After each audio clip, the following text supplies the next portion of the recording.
મજામાં હશો. આજે આપણું ચેપ્ટર છે પ્રકરણ 1 સંખ્યા પદ્ધતિ. સંખ્યા પદ્ધતિમાં સૌપ્રથમ આપણે અભ્યાસ કરીશું સંખ્યા પદ્ધતિ. તો પછી આવે પહેલાં સંખ્યા. તો સંખ્યાઓના પ્રકાર છે. સંખ્યાઓના પ્રકાર છે. કેટલા પ્રકાર આપણને અહીંયા આપ્યા છે? 4. આમ તો ઘણા બધા પ્રકાર છે અને આપણી ચોપડીમાં જ આમ તો 5 પ્રકાર આવે છે, પણ મેં તમને અહીંયા કેટલા દર્શાવ્યા છે? 4. કારણ કે અત્યારે આપણે જેનો અભ્યાસ કરવો છે એના માટે આપણે 4 ઇનફ છે. પહેલાં સમજીએ. 4 વ્યવસ્થિત રીતે આપણે પ્રેઝન્ટ એને કરી દઈશું. પ્રાકૃતિક સંખ્યાઓ, એને ઇંગ્લિશમાં કહેવાય નેચરલ નંબર્સ. જેનો સંકેત છે n, એને સંકેત તરીકે લખવું હોય તો n તરીકે દર્શાવે, કેપિટલ N. એની સંખ્યાઓ કઈ કઈ? તો 1 થી ચાલુ થાય, 1 2 3 અપ ટુ અનંત. આ જે બ્રેકેટમાં લખ્યું એને એના જથ્થા તરીકે ઓળખવામાં આવે છે. શેના તરીકે ઓળખવામાં આવે છે? જથ્થા તરીકે. સૌથી નાની સંખ્યા છે આની અંદર 1. સૌથી નાનામાં નાની સંખ્યા કઈ છે વિદ્યાર્થી મિત્ર? 1. સૌથી મોટી સંખ્યા અસ્તિત્વ ધરાવતી નથી, બીકોઝ ઓફ અહીંથી તમે જોઈ શકો અનંત, એટલે તો ચાલ્યા જ કરે. એટલે આપણે એને અસંખ્ય સંખ્યાઓ તરીકે ઓળખીએ છીએ. શાના તરીકે? અસંખ્ય સંખ્યાઓ. તો આ જે વાત કરી એ પ્રાકૃતિક સંખ્યાની મેં વાત કરી. આવી જ રીતે પૂર્ણાંક સંખ્યા. તો આ પ્રાકૃતિક સંખ્યામાં 1 2 3 એની આગળ હું 0 મૂકી દઉં એટલે પૂર્ણ સંખ્યા થઈ જાય. શું થઈ જાય? પૂર્ણ સંખ્યા, જેને આપણે ઇંગ્લિશમાં હોલ નંબર્સ તરીકે ઓળખીએ છીએ. શાના તરીકે? Holes number. W એનો સંકેત છે. આ જે W છે એનો સંકેત છે. એની સંજ્ઞા કઈ? W. એના મૂલ્ય કયા? તો 0 1 2 3 અપ ટુ અનંત. એ એના મૂલ્ય થશે. સૌથી નાની સંખ્યા આની અંદર કઈ આવે? 0. સૌથી નાનામાં નાની સંખ્યા કઈ છે? 0. સૌથી મોટી આની જેમ અનંત ડોટ ડોટ ડોટ ચાલ્યા જ કરે, માટે એ પણ કેવી થઈ ગઈ? અસંખ્ય સંખ્યા. માટે એ અસ્તિત્વ ધરાવતી નથી, અસંખ્ય સંખ્યાઓ છે. કોઈ પૂછે કે પૂર્ણાંક સંખ્યાઓ ખાલી જગ્યા છે, તો અસંખ્ય સંખ્યાઓ. પ્રાકૃતિક સંખ્યા ખાલી જગ્યા છે, તો અસંખ્ય સંખ્યાઓ. પૂર્ણાંક આનાથી એક સ્ટેપ આગળ. પૂર્ણાંક. બીજી એક વાત કરીએ, આ બે ભણી ગયા ને, તો આ પ્રાકૃતિક સંખ્યાનો સમાવેશ પૂર્ણ સંખ્યામાં થાય, કારણ કે 1 થી 1 2 3 અપ ટુ અનંત છે. 1 2 3 અપ ટુ અનંત. માટે અહીંયા કહી શકીએ કે પ્રાકૃતિકનો સમાવેશ પૂર્ણ સંખ્યામાં થાય છે. સમાવેશ ક્યાં થાય છે? પૂર્ણ સંખ્યામાં થાય છે. પછી જઈએ પૂર્ણાંક ઉપર. નેક્સ્ટ આપણું પૂર્ણાંક સંખ્યાઓમાં શું આના કરતાં ડિફરન્સ શું? તો આ 0 થી 1 2 3 અપ ટુ અનંત એ તો અંદર આવી જ જાય. એની આગળ માઇનસ અનંતથી ચાલુ થાય. માઇનસ અનંતથી -3 -2 -1 0 1 2 3 અપ ટુ અનંત. તો આ બાજુ બી અનંત ને પેલી બાજુ બી અનંત. આના સંકેત તરીકે Z લેવામાં આવે છે. શું લેવામાં આવે છે? Z. આમાં સૌથી નાની સંખ્યા અને સૌથી મોટી સંખ્યા અસ્તિત્વ ધરાવતી નથી, બંને અનંત છે અને અસંખ્ય સંખ્યાઓ તરીકે ઓળખાય છે. અસંખ્ય સંખ્યાઓ તરીકે ઓળખાય છે. આ સંખ્યાનો સમાવેશ આમાં થયો? હા, તો હું કહી શકું પૂર્ણ સંખ્યાઓનો સમાવેશ. પૂર્ણાંક સંખ્યામાં સમાવેશ ક્યાં થાય છે? પૂર્ણાંક સંખ્યાઓમાં થાય છે. ક્યાં થાય છે? પૂર્ણાંક સંખ્યાઓમાં સમાવેશ થાય છે. સાહેબ, આ પ્રાકૃતિક સંખ્યા ખરી આમાં સમાવેશ થાય? યસ, પ્રાકૃતિક સંખ્યાનો પણ સમાવેશ અંદર થાય છે. યાદ રાખજો, કારણ કે 1 2 3 અહીંયા આપેલા છે. 1 2 3 અપ ટુ અનંત. માટે પ્રાકૃતિક સંખ્યા પૂર્ણ સંખ્યામાં આવશે, પૂર્ણાંક સંખ્યા પણ પૂર્ણાંક સંખ્યામાં આવશે. ચોથા નંબરની સમય સંખ્યાઓ, જેને આપણે રેશનલ નંબર્સ કહીશું ઇંગ્લિશમાં. આને ઇન્ટીજર કહેવાય. પૂર્ણાંક સંખ્યાઓને શું કહેવાય? ઇન્ટીજર. શું કહે છે આપણને કે સમય સંખ્યાઓ. સમય સંખ્યા માટે થોડુંક એવું છે કે આપણે બે સંખ્યાઓ પસંદ કરીએ છીએ, P અને Q પૂર્ણાંક હોય. કેટલા પૂર્ણાંક હોય છે? P અને Q. એમાં જે નીચે Q છે એને શૂન્યોત્તર હોય પૂર્ણાંક, અને આ જે છે એ પૂર્ણાંક સંખ્યા હોય અને Q છે એ શૂન્યોત્તર સંખ્યા હોય. તો આરને તમે પી અપોન ક્યુ સ્વરૂપે લખી શકાય. તો આ આરને શું કહેવાય? સમમેય સંખ્યા. એટલે પી અપોન ક્યુ સ્વરૂપ. એમાં આમાં ક્યાંય બતાવ્યું નથી, જુઓ તમે, પી અપોન ક્યુ સ્વરૂપ.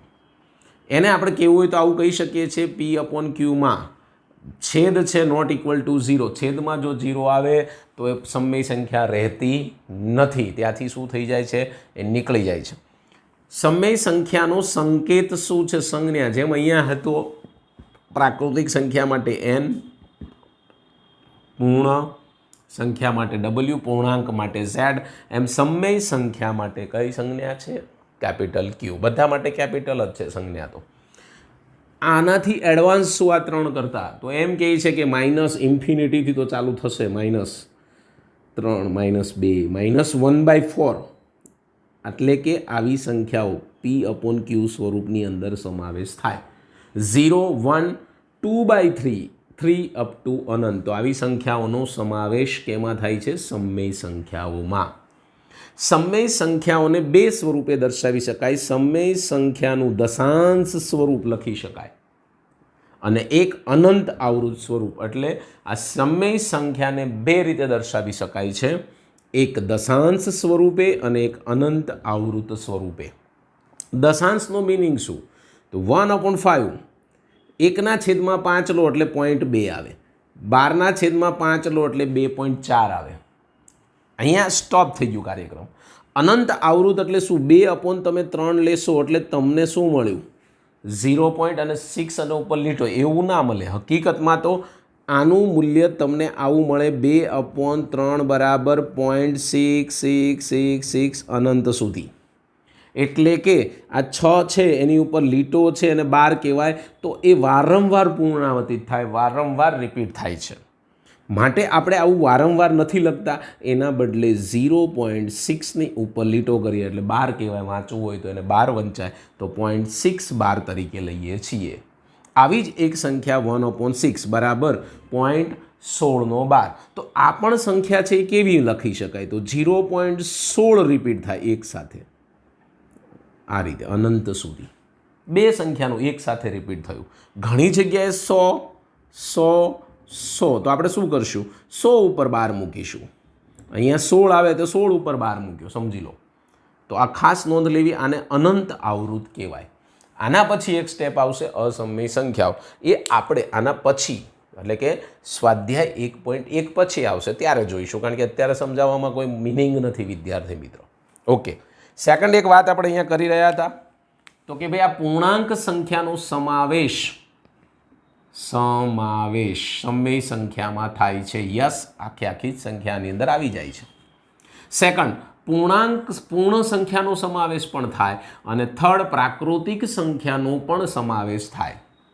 આનો મિનિંગ શું થયો તમે જોઈ શકો છો કે તમે જેમ જેમ આગળ વધતા ગયા તો પ્રાકૃતિક સંખ્યાનો સમાવેશ પૂર્ણ સંખ્યાનો સમાવેશ પૂર્ણાંકનો સમમેયમાં આ 3નો પણ સમાવેશ થઈ જાય. પૂર્ણાંકમાં આ બંનેનો પણ સમાવેશ થઈ જાય. પૂર્ણમાં માત્ર પ્રાકૃતિક સંખ્યાનો જ સમાવેશ થાય. આ ખાસ નોંધ લેવી, કારણ કે હવે હું તમને જે સમજાવવા જઈ રહ્યો છું ઉદાહરણ નંબર 1. તો ઉદાહરણ 1માં શું કહે છે? નીચેના વિધાનો સત્ય છે કે અસત્ય? કારણ સહિત જવાબ આપો. પહેલો, ફર્સ્ટ, દરેક પૂર્ણ સંખ્યા ક્યાં છે? આપણે એટલે જ અહીંયા મેં સમજાવ્યું છે તમને, આ રહી પૂર્ણ સંખ્યા. એ પ્રાકૃતિક સંખ્યા છે. આ સંખ્યા એ પ્રાકૃતિક છે. મારે આ સંખ્યા આમાં લઈ શકાય? આમ જો એરો બધા આમ જાય છે તો તમે આમ કેવી રીતે આવી શકો? તો પછી આ વિધાન કેવું છે એ આપણે એને કહેવાનું છે કે આ વિધાન કેવું છે. તો અસત્ય વિધાન છે. એ તમે લખી નાખજો, હું બોલી દઉં છું. ચલો, અમુક જરૂરી નથી, ભૂસી નાખું એટલે તમને ખ્યાલ આવી જાય. ચલો અહીંયા લખી નાખીએ કારણ. શું કહે છે કારણ? પહેલાનું ફર્સ્ટ અસત્ય વિધાન છે, કારણ આપવાનું છે. અસત્ય વિધાન છે.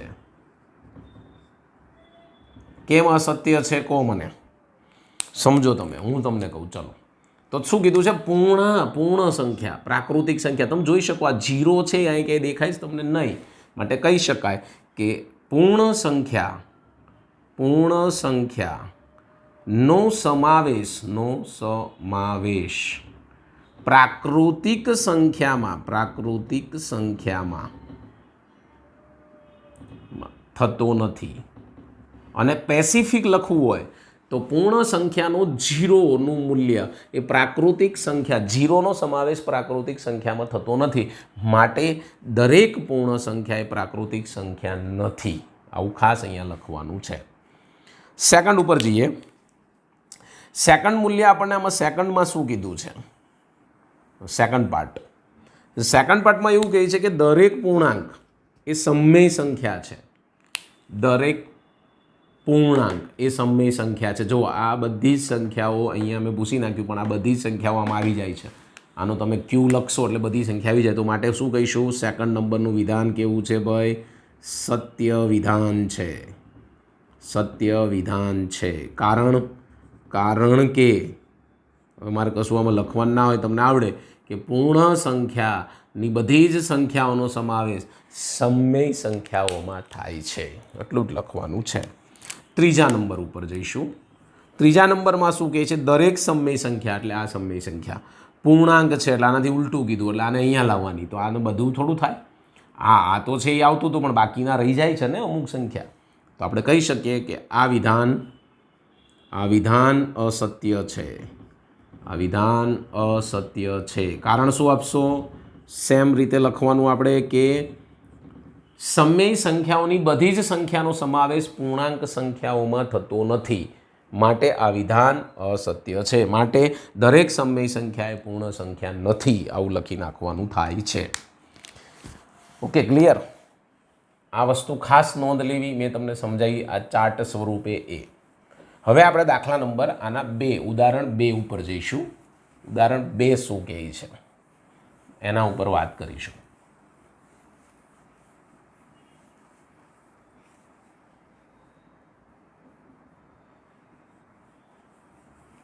ચાલો, અહીંયા આપ્યું છે આપણને ઉદાહરણ 2.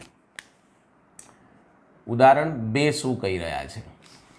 1 અને 2 વચ્ચેની 5 સમય સંખ્યાઓ લખો. શું કીધું? 1 અને 2 વચ્ચેની 5 સમય સંખ્યા. 5 છે ને અહીંયા, તો અહીંયા યાદ રાખવાનું, એક 5ની અંદર એક ઉમેરો એટલે કેટલા થાય? 6. આના અંશ અને છેદને 6 વડે ગુણીશ, એટલે અહીં લખીશ 1 અને 2 ને 2ના 1 અને 2 ને અથવા ના અંશ અને છેદને કેટલા વડે ગુણીશ? 6 વડે. 6 વડે ગુણતા. તો ઉપર નીચે આપણે 6 વડે ગુણીશું. તો પહેલાં શું લખીશું? 1 અપોન ઉપર 6 નીચે 6 અને 2 ગુણ્યા 6 છેદમાં 6 એકા 6 એટલે 6 જ લખાય ડાયરેક્ટ. ગુણી નાખો, શું થશે? 6 એકા 6 છેદમાં 6 ઉડાડી નથી દેવાના, નકર પાછું ઉપરનું જ આવી જાય. 6 દુ 12 છેદમાં 6. હવે આની વચ્ચેની સંખ્યાઓ આપણે લખવી છે, તો સરળતાથી લખી શકો તમે આની વચ્ચેની સંખ્યા. કેવી રીતે સર? તો આપણે કહી શકશું કે શું લખી શકાય? આના પછી 6 છે ઉપર, નીચે તો બેમાં 6 આવી ગયા. અમારે છેદ સરખા કરવા હતા એટલે તો આ પ્રક્રિયા કરી. તો હવે 6 પછી શું આવે? તો 7 અપોન 6, પછી આવશે 8 અપોન 6, 9 અપોન 6, આના કરતાં ઓછા સુધી જવાનું, 10 અપોન 6, 11 અપોન 6, 1 2 3 4 5. 5 સંખ્યાઓ આપણને માગી છે. યસ, 5 સમય સંખ્યાઓ શોધો. આ રીતે શોધવાની છે, એકદમ ઇઝી રીત. આનાથી કોઈ ઇઝી મેથડ નથી વિદ્યાર્થી મિત્રો. હંમેશા યાદ રાખો, જેટલી માગી એમાં એક પ્લસ કરો અને જે આવે એ અંશ અને છેદમાં ગુણી નાખો એટલે તમારો જવાબ આવી જ જાય વિદ્યાર્થી મિત્રો. આ એક આપણે શોર્ટ ટ્રીક અપનાવીશું જેથી તમે ક્યાંય અટવાશો નહીં. હવે આપણે જઈ રહ્યા છીએ સ્વાધ્યાય ઉપર. સ્વાધ્યાય 1.1.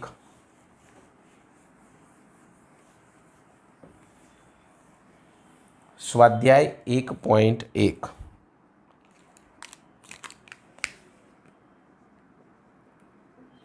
સ્વાધ્યાય 1.1.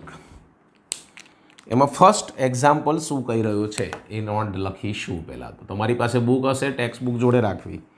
શું પ્રશ્ન પૂછે છે? શું 0 એક સમય સંખ્યા છે? સમમેય શૂન્ય એ એક સમમેય સંખ્યા છે. શું તમે તેને પી પૂર્ણાંક તથા ક્યુ શૂન્યોત્તર પૂર્ણાંક હોય તેવા પી ક્યુ માટે પી અપોન ક્યુ સ્વરૂપમાં લખી શકાશે? આવો પ્રશ્ન પૂછ્યો છે. લખી શકાશે? તો પહેલાં સમજો વિદ્યાર્થી મિત્ર કે શું શૂન્ય એ સમમેય સંખ્યા છે? હા, શૂન્યનો સમાવેશ સમમેય સંખ્યામાં થાય છે. એટલે પહેલાં લખવાનું હા, શૂન્ય એ એક સમમેય સંખ્યા છે. શૂન્ય અંદર આવે છે. યાદ કરો, મેં લખ્યું હતું ક્યુ બરાબર -ઇન્ફિનિટીથી +ઇન્ફિનિટી વચ્ચે આપણે 0 આવતા હતા, તો માટે સમમેય સંખ્યામાં સમાવેશ થાય છે એવું કહી શકાય છે. મારે આને પી અપોન ક્યુ સ્વરૂપમાં લખવું છે વિદ્યાર્થી મિત્રો. લખી શકાય ને 0 છેદમાં તમારે જે મૂકો, ધારો કે 2 મૂકો, 0/3 મૂકો, 0/4 અપ ટુ અનંત, ગમે તે લખી શકાય છે. તો આ સ્વરૂપે આપણે દર્શાવી શકીએ. છેદમાં 0 ન દર્શાવી શકાય તો આપણે પી અપોન ક્યુ સ્વરૂપ લખી શકતા નથી. તો આ સિમ્પલ દાખલો હતો. હવે જઈશું આપણે દાખલા નંબર 2 ઉપર સ્વાધ્યાયના. એમાં એવું કીધું છે 3 અને 4. શું કીધું છે? 3 અને 4 વચ્ચેની 3 અને 4 વચ્ચેની 6 સમમેય સંખ્યાઓ શોધો. કેટલી કીધી છે? શું કહેવામાં આવ્યું છે? 3 અને 4 વચ્ચેની 6. ચલો, મેં તમને સમજાવી દીધું. 6 હોય તો શું કરવાના? મેં તમને કીધું 6 + 1 કરી દે એટલે કેટલા થઈ ગયા? 7. આ રફ કામમાં કરવાનું. 6 + 1 એટલે તો એમનો મનમાં બી યાદ રહી જાય. તો આપણે શું કરીશું? તો એ લખી શકાય 3 અને 4ને અંશ અને છેદમાં કેટલા વડે? અહીંયા 7 આપ્યા, 7 વડે ગુણતા. તો ગુણી નાખીએ આપણે આને. કઈ રીતે લખી શકાય છે? તો અહીંયા કહી શકાય કે 3 × 7 છેદમાં 7 × 7 અને 4 × 7 છેદમાં 7 × 7. તો લખીશું અહીંયા 3 × 21 છેદમાં 7 અને 4 × 28 છેદમાં 7. હવે આની વચ્ચેની સંખ્યાઓ લખવાની છે. શું થાય બોલો? પહેલી આના પછીની તરત જ 2/7 તો છે જ.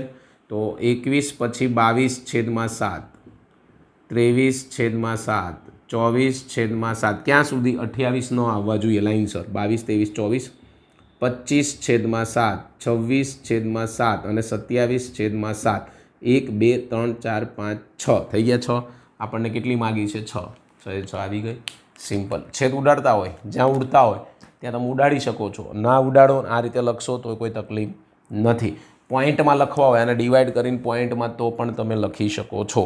ઓકે, તમને તમારી ઈચ્છા પ્રમાણે. એટલે અહીંયા લખાય 3.1. જો આના પછીની સંખ્યા તમે લખવી છે ને, આના ઉપરથી ડાયરેક્ટ લખાય.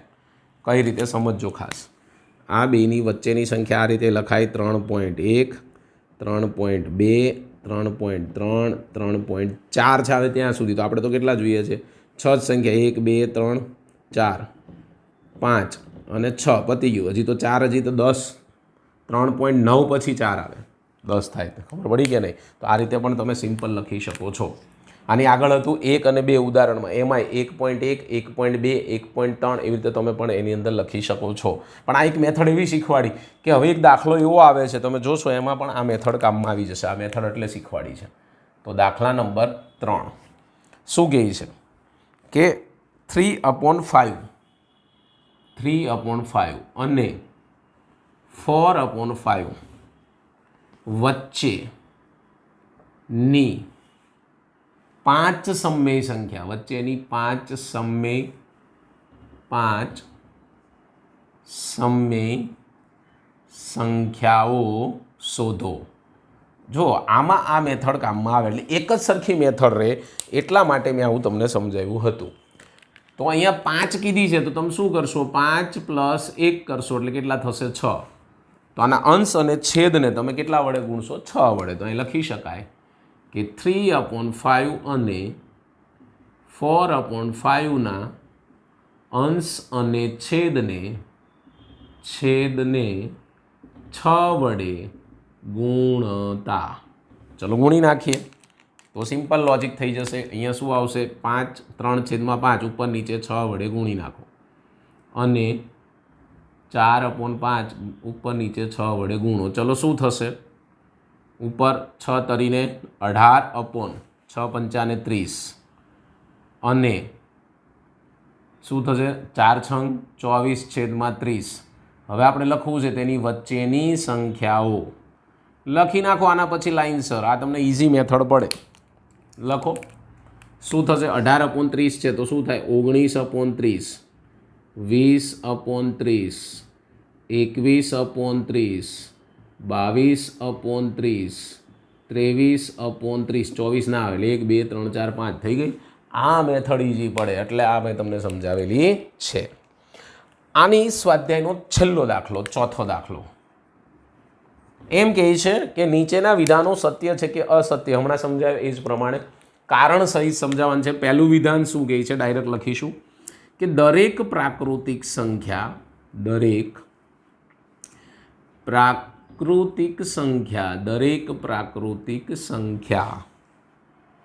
એ પૂર્ણ સંખ્યા છે. દરેક પ્રાકૃતિક સંખ્યા એ પૂર્ણ સંખ્યા છે. બોલો, પહેલાં પ્રાકૃતિક આવે પછી પૂર્ણ આવે તો પ્રાકૃતિકનો સમાવેશ પૂર્ણમાં થાય ને? પહેલાં પ્રાકૃતિક પછી પૂર્ણ માટે કહી શકાય. શું કહી શકાય? કે આ વિધાન સત્ય છે. આ વિધાન સત્ય છે કારણ કે દરેક પ્રાકૃતિક સંખ્યાનો સમાવેશ પૂર્ણ સંખ્યામાં થાય છે. બીજું શું વિધાન કીધું આના પછી? સેકન્ડ નંબરનું વિધાન લઈ લઈશું.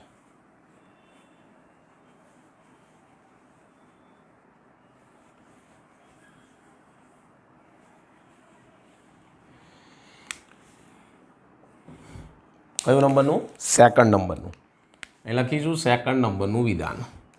શું કહે છે એનું વિધાન? કે દરેક પૂર્ણાંક એ પૂર્ણ સંખ્યા છે. દરેક પૂર્ણાંક એ પૂર્ણ સંખ્યા છે. ચલો પહેલી કઈ આવે? પ્રાકૃતિક. બીજી પૂર્ણ, પછી પૂર્ણાંક. પ્રાકૃતિક, પૂર્ણ અને પૂર્ણાંક. તો આ પૂર્ણાંક આમાં ક્યાંથી આવી શકે? આમ જઈ શકે. માટે શું કહેશો? આ વિધાન